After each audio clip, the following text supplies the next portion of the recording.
slow and disengaged. It was pathetic. I mean, unhappy fans are there, packed building for Christmas. Everyone's in great mood. Just an abomination. But the point is they have been unhealthy. They're getting healthier. They have a good goalie. Some good D-men haven't been very good this year. They can be okay. So the Islanders will be no pushover. But Berube's right. They are what they are. They're going to play in straight lines, I find it so funny him being like, "Oh, I wasn't here, but I kind of looked at it and dug it." Like the Leafs narrative wasn't the most talked about thing for the last 8 years. you didn't come I across didn't come across it, but Yeah. I think it's funny that because I think over the last little bit, they've definitely looked a little bit more like years past than they have to start the season. Problematic version of themselves. Well, I mean, like the odd man rush stuff. I mean, to start the year, Kipper, how many times did you say they haven't given up an odd man rush? They haven't done this. They haven't and it's totally flipped now. It's flipped. The underlying numbers are bad lately. Yeah. They're And not- for a while, though. Yeah, and for a while. For December. Honest, where we may have to go back to Stolar's stealing one in New Jersey back. Mm-hmm. Yeah. No, and so there was the thought that okay, Matthews will get healthy and he'll get back and the underlying numbers will improve and they'll start to progress in this because they were really hurt for a long time. And then they got healthy and it hasn't been better. All right, so let's go to Austin Matthews because that's continually a hot story. Yeah. He's skating. He practiced with the team today. He was included in a lot of things, but he will not play tomorrow afternoon. Does that set him up for as early as Thursday in Long Island, or do they wait on the weekend against the Boston Bruins? But let's go to Craig Berube for an update on Austin Matthews. Tomorrow he will not play, but he did a good job in practice today, I thought, and I think he feels pretty good. So we'll just go from there. That's all I got for you on that. All I really got for you is please be Don't ask me better. another one. Don't ask me another question about this. We not to do the Don Cherry thing, but we could play the tape on that. We called that during the game. We said he wouldn't play. We were doing the Sabres game, right? And we said you're not going to see him next game. It was during the game we made that call. Laboring. Yeah. Yeah. And even before that, we said Don't play him. he does. Yeah, don't play him. He doesn't look any better than he did before. And then, sure enough, we're right back here. Not like they didn't notice either, but it was visible. Is the point? The point is, it was not like this. He got a random injury. It's he looked kind of bad for a few games leading up to stepping. Well, back. he never looked better. looked better. He never Even refound it. from his return, was it the Nashville game he came back in, or the game where he had the 2 goals when they reunited him with Marner, and he had the amazing goal where he did the toe drag and at that moment. But outside of that, there weren't many Matthews moments. He produced. He's really good. He can score in the power play. That's what he does. Yeah. But I don't know. We talked about this the last show, I guess a week ago today, right? Monday. It's Monday. Yeah. That my concern level on this, Kipper asked what it was. Gordo said, what did he say, 7? I just said 10. Yeah. I just went for He it. just maxed the scale I went out. for it. Yeah, I turned it up, baby. Right up there with a cut artery or something. I- Max fear. It's not getting better. Yeah. And I could start by saying, "Hey Sam, on a scale of 1 to 10," 10. and he just yell out 10. 10. You wouldn't even listen to the question. You just go 10. Your offer on. He's a light switch. He's not a dial. I go to 10 and then I'll work my way back. That's right. no, I'll but, talk myself out of 10. but I think it's a 10 is a reasonable fear here. No, it's not. It's not. 10. What, Sam? 10 is No, but Okay. his level of concern is legit because it's not like it's definitive knee sprain. no. We Two- should be two- very concerned. 2 to 4 weeks or Yeah. 4 to 6 weeks. We or- didn't see him get hit by a bus. He didn't get run over by the there's Zamboni. nothing, which lends to the feeling of, and unconfirmed, that he may have some sort of back issue. Polio? Right. What's going on right now? Yeah. This is honestly, it's so vague that it is tough to talk about. So it's I don't. You're right. Discomfort. The only thing they've ever reported on him in his career was the wrist, right? Mhm. I don't know. I think Discomfort. He's not feeling great, what else? What conclusion would you come up with? He's got to have a slip disc or a hernia. I don't think, there doesn't seem to be that sense of panic. I And just he- don't and know if he how you did- can't be at 8 or a 9. Sure. When Sure. you're a guy that is the focal point of your offense, a guy that's almost a 70-goal scorer, gets hurt in preseason, misses preseason games, doesn't look the same, leaves, disappears, literally flies intercontinentally to Germany to get a world-renowned doctor to look at his back, comes back, plays, looks exactly the same as he did at the start of the year, takes a shot in the lower back, and then is gone again, and now we're doing the same dance. Yeah. I don't know how it's not at a 10. Yeah, I mean, it's a real It's a 10 if problem. he comes back and he looks the same way. Well, but Well, it's how's he also- not going to look the same way? I don't know. Like, are you really feeling like, another week off No, and he's but back to 2021 Matthews? I guess we're arguing about semantics. Like, Like, I a 10 feel is like- like he's not going to come back. To me, it's like you're going to see him again. To me- he didn't die. It's just, are you going to see that real man strength that he has? Yeah, tough to imagine that he just finds it again. The bigger thing is that he seems tentative because of the discomfort. So what you're going to get is who's a great shooter who otherwise isn't that effective? Cole Caulfield, someone like that. You're going to get a good player back, but you're not going to get a Hart Trophy winner. And so I think it's affected his quickness too. definitely has. Oh, yeah. So- It definitely So has. you're not even getting Cole Caulfield. Victor Olofsson, who you get? So, I don't know. I think he's going to play. He's going to come back at some point here. Yeah. But I'm concerned too. I am concerned for no other reason that it's if it's something that's right out of training camp, we are talking now 3 months.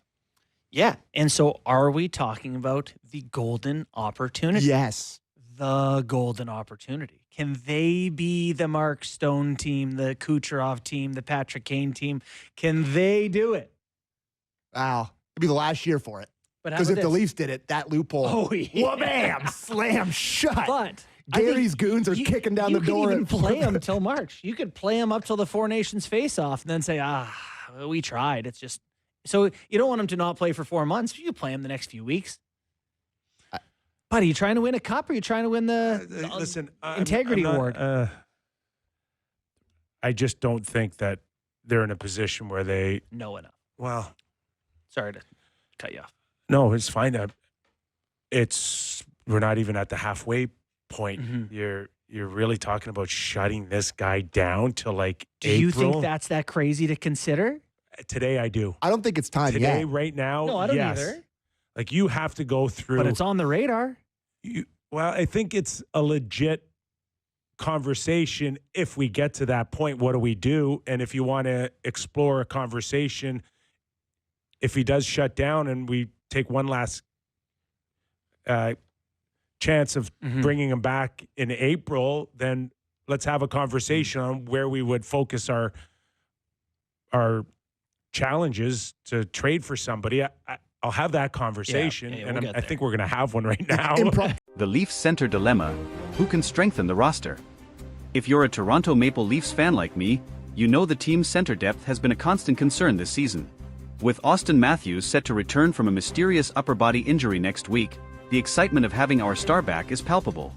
However, there are still serious issues to address in the center position to keep the team competitive and, of course, fuel our playoff dreams.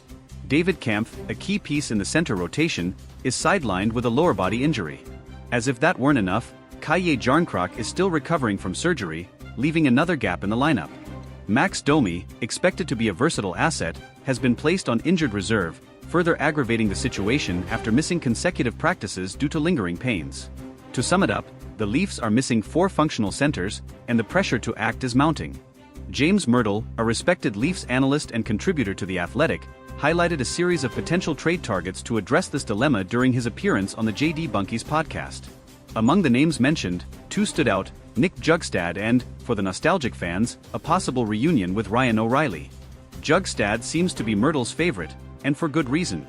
The player, who signed a 2-year deal with the Utah Hockey Club last offseason, carries a manageable $2.1 million cap hit, which is essential for a team as salary cap-strapped as the Leafs.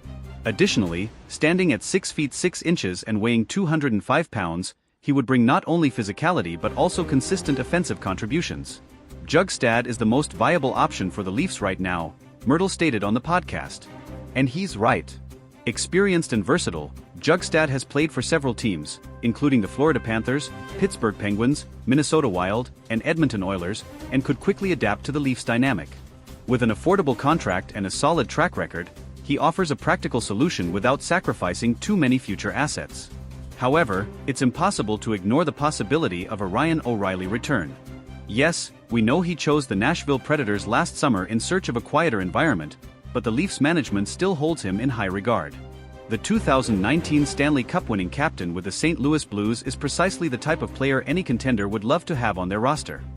However, the cost of bringing him back would be steep, both in terms of trade assets and cap space adjustments, as Nashville or a third team would need to retain part of his salary. I don't think the O'Reilly scenario is entirely out of reach, Myrtle said, showing that there's optimism within the organization. However, there are doubts about how much it's worth investing in a 33-year-old player, even with his impeccable credentials. Meanwhile, cheaper internal options like Steven Lorentz, Connor Dewar, Pontus Holmberg, and Fraser Minten have been mentioned. But let's be honest, these names might serve as short-term stopgaps, but they're far from offering the stability and impact the team needs. The pressure is all on GM Brad Treliving. He knows that despite the Leafs' solid performance so far, the center position is crucial to sustaining any championship aspirations. With the trade deadline approaching, Treliving has likely intensified his efforts to finalize a deal. And we, the fans, are eagerly awaiting good news.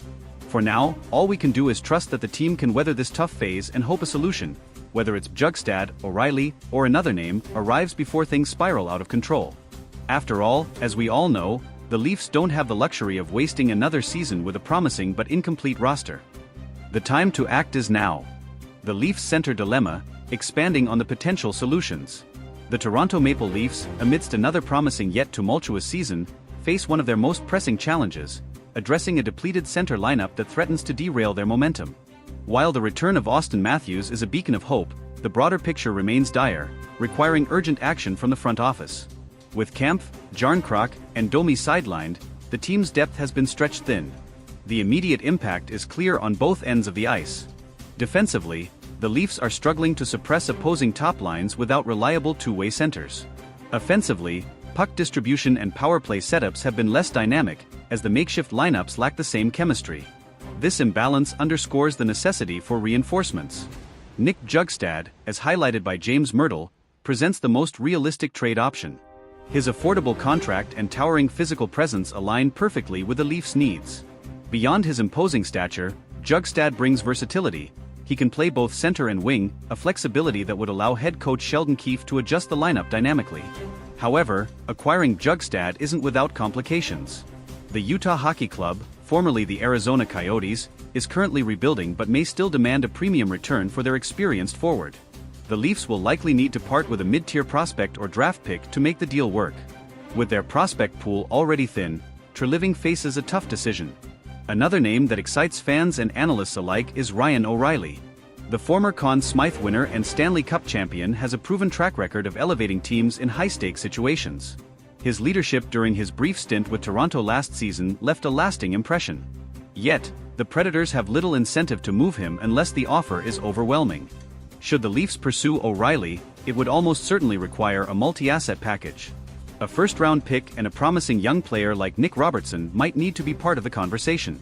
Additionally, Nashville would have to retain salary, a process that often involves a third-party team to facilitate. The logistics are challenging but not insurmountable. Internal options like Pontus Holmberg and Fraser Minten offer short-term relief but lack the experience needed for a deep playoff run. Holmberg has shown flashes of potential, but his limited NHL exposure raises questions about his readiness for a consistent role. Minten, while promising, is still developing and would be better served continuing his growth in the minors. A wild-card option could be exploring European leagues or waiver claims to unearth an overlooked talent. Teams like the Vegas Golden Knights and Colorado Avalanche have found gems in unconventional ways, and the Leafs scouting department may need to cast a wider net to uncover an affordable, immediate solution. Another factor complicating the Leafs' decisions is the looming salary cap crunch. With Matthews' extension set to kick in soon, Toronto must be mindful of every financial commitment. Adding a high-priced center now could limit flexibility during the off-season, forcing Treliving to juggle short-term needs against long-term sustainability. Trade timing will also play a pivotal role. Acting quickly could stabilize the team and prevent further slip-ups in the standings, but it may come at the cost of negotiating leverage. Alternatively, waiting closer to the deadline could yield better deals as selling teams grow more desperate. The risk, however, is enduring several more weeks of uncertainty. Sheldon Keefe's role in navigating this storm can't be overstated. His ability to extract maximum effort from an injury-riddled lineup will be crucial. Keefe has already experimented with unconventional line combinations, but the lack of true centers limits his tactical options.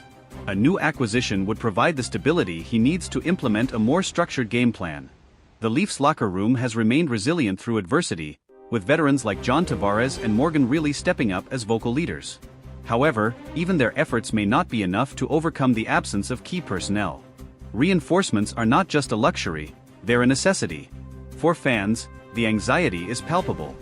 After years of playoff heartbreak, this season feels like another chapter in the saga of unmet expectations. Yet, there's cautious optimism. The team has shown glimpses of brilliance, and the addition of a solid center could be the missing piece that transforms them from contenders to genuine threats. As the trade rumors swirl, one thing is certain: the next few weeks will be critical in shaping the Leafs season. Whether it's Bjugstad, O'Reilly, or an unexpected name, the decision made by Brad Treliving and his staff could define not just this campaign, but the team's trajectory for years to come. For now, we wait, hopeful that the Leafs will seize the moment and finally deliver on their immense potential. Will the Leafs make their move? As the speculation intensifies, the Leafs fan base is holding its collective breath, waiting for signs of a breakthrough.